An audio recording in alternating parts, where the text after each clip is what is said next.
Trump's tariff powers are maybe cracking.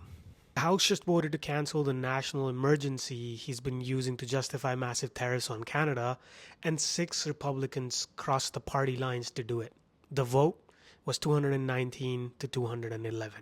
And now Trump is threatening political consequences, and here's what just happened and why this could end up in the Supreme Court. Section 1. What Trump has been doing. For months, Trump has been aggressively using tariffs as a foreign policy weapon. If he's upset with a country, tariffs. If he wants leverage in trade negotiation, tariffs. If he wants to renegotiate terms, tariff first, deal later. Raise them, drop them, raise them again. But here's the key shift. Trump declared a national security emergency over trade deficits and fentanyl imports.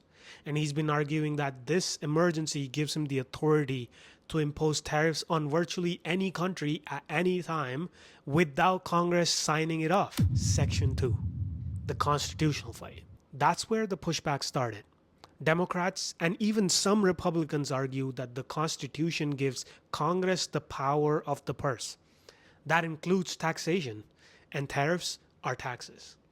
So lawmakers have been trying to cancel the emergency declaration itself, which is the legal foundation Trump has been using. Today, at least when it comes to Canada, they succeeded. The House voted to end Trump's national emergency declaration targeting Canada, America's largest trading partner. Final vote, 219 to 211. 6 Republicans joined nearly every Democrat that voted yes. Those Republicans were Don Bacon of Nebraska, Brian Fitzpatrick of Pennsylvania, Jeff Hurd of Colorado, Kevin Kiley of California, Thomas Massey of Kentucky, Dan Newhouse of Washington. One Democrat voted no. And this isn't just a procedural move. It's a direct rebuke of Trump's trade strategy. So Section 4 is what happens next. Now the bill heads to the Senate, and this is where it's going to get interesting. The Senate has already shown willingness to limit Trump's tariffs authority in previous votes. So it could pass there too. But even if it does, Trump has made it very clear that he will veto it. And right now, there's not a veto-proof majority. So the bill likely will not become a law. But politically, it's a major signal. Trump's response. Well, Trump didn't stay quiet. He posted on social media that any Republican who will vote against the tariffs will suffer the consequences.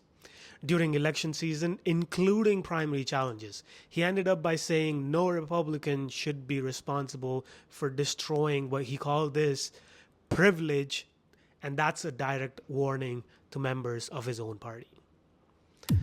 Section 6, which is the Supreme Court's factor. And here's the bigger twist. Even if Congress cannot rein him in legislatively, the Supreme Court can.